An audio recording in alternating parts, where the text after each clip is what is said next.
Okay, back here in the garage for part 2 of the rear brake on the 1942 Harley Davidson WLA.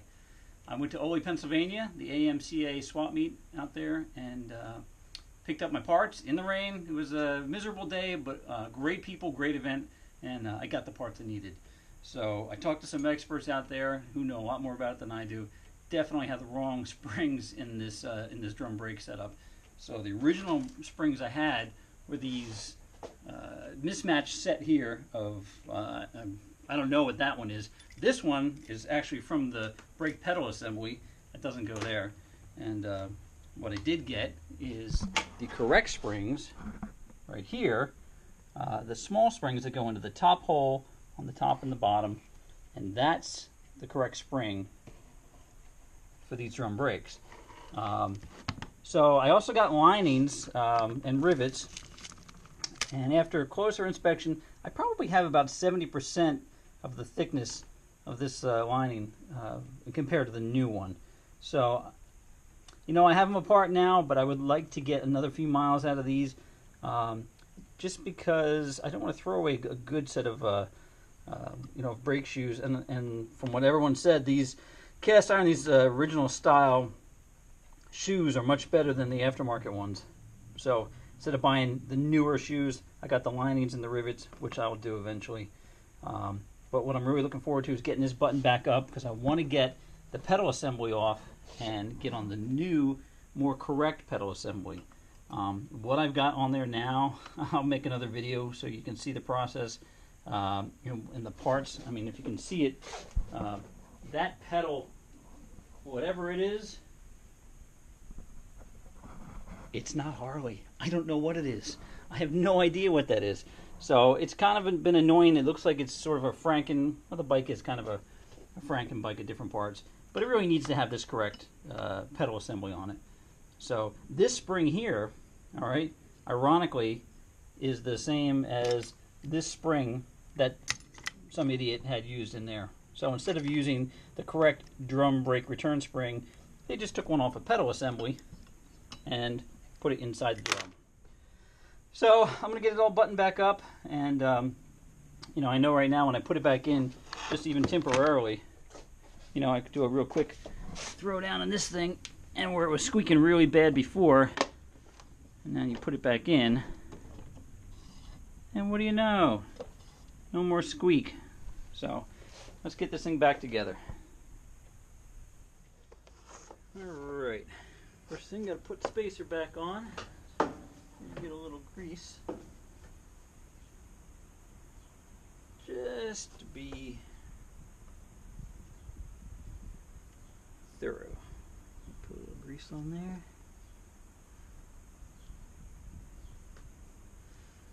You know, that's not the spinny part, but just grease that up.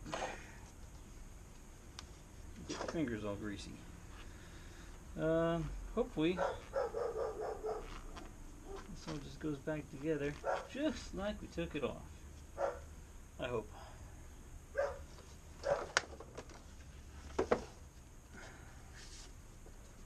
Let's see.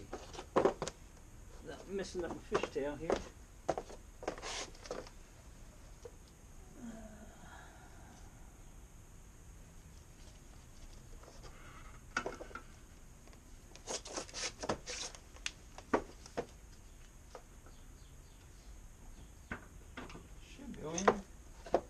Something like that.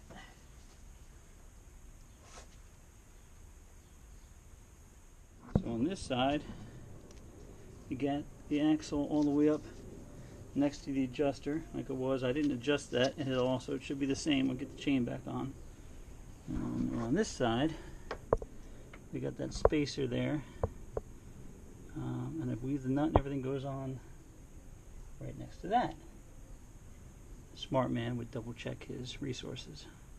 So let's check that, and then we'll put the nut on and start buttoning it up.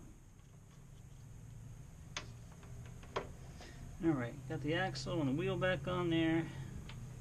Let's get these axle nuts as the Fast and Furious flies by.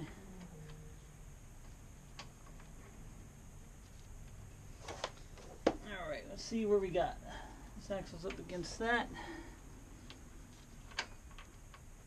It should nicely thread on. No one's beat on anything, no one's buggered it up. There it goes.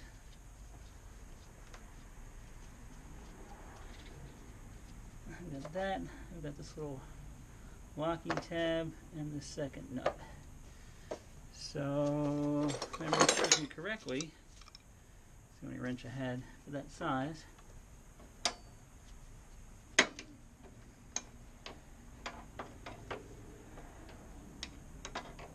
And I want to make sure when I put this back on, definitely got the spacing right.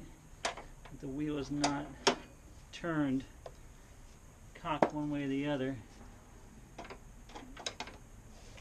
I don't need it making a bunch of left or right hand turns without me pointing it in that direction.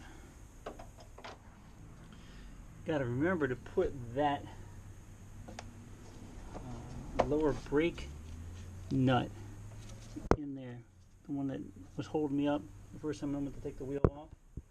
That slides in and rides in that slot.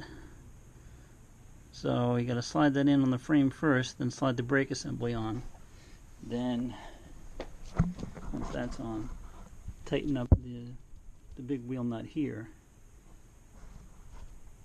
right there, and then put the rest of the nuts on.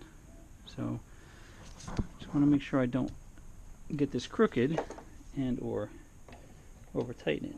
So I'm being careful.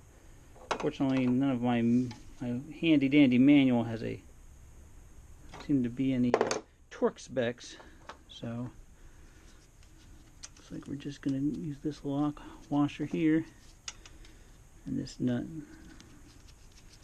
I'm assuming that keeps it all on there like it's supposed to be. Any idea what the size of that is? Maybe 3/4? Aha! It is a 3/4. It feels like it's on, alright. I should be able to tighten this up and then we'll get the chain back on.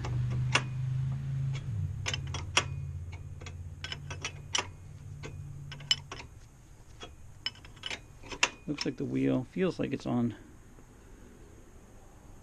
straight.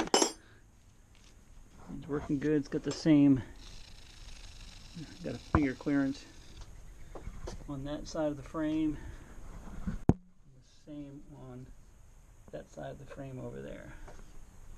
Because I didn't adjust the adjusters at all, just pushed them right up against it, and they should both be touching, which it looks like they are. Now let's see if we can get this chain back on.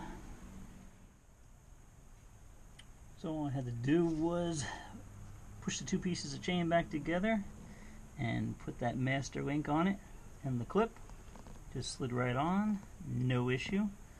The chain's adjusted, and put the chain guard back on. The last couple of nuts and bolts, the little bolt here holding the strut on, and the chain guard nut. Really, that's it. Go over all the torque, make sure everything's tightened down one last time. But look, I spin the wheel this time, and all I hear is a little bit of chain moving around.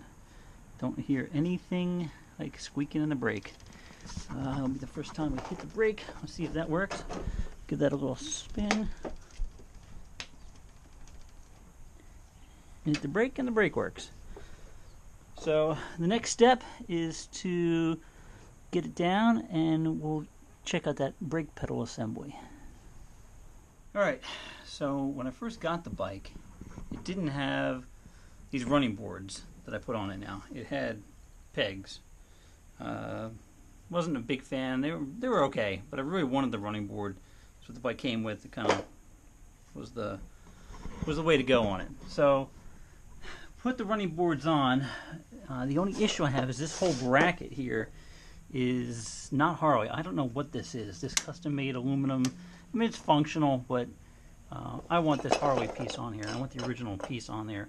I like the higher brake pedal. This is a little too low, especially now with the running board on there. It works, but it gets real close to the bottom there. So I'm going to have to do a little modification because I'm sure that this is a little bit longer. That ear is going to stick out because these boards are back about another inch or so, about 2 inches. So I'm going to have to modify it in the front and in the back, but I think we can do it. I think it'll work. I know it'll work. I got the rods, I got the spring, I got the extender for the brake, a switch, which was new from last year. I picked that up because the other one was bad. And I won't be needing these little clevis pins, all these little adjusters. I should be able to just hook it right up here and get it all working the way it's supposed to. So this will be hopefully the final part to the rear brake setup. And the new brakes are done. The bracket is on. Got the new pedal assembly. That all works nice. All the new linkage, all the new adjusters. It's dirty, but looks and works a lot better. So all finished. Gonna take it for a test ride, try it out. Also made a quick little button for the horn because I never had a horn, so I wired up a horn on it. So we'll go check that out.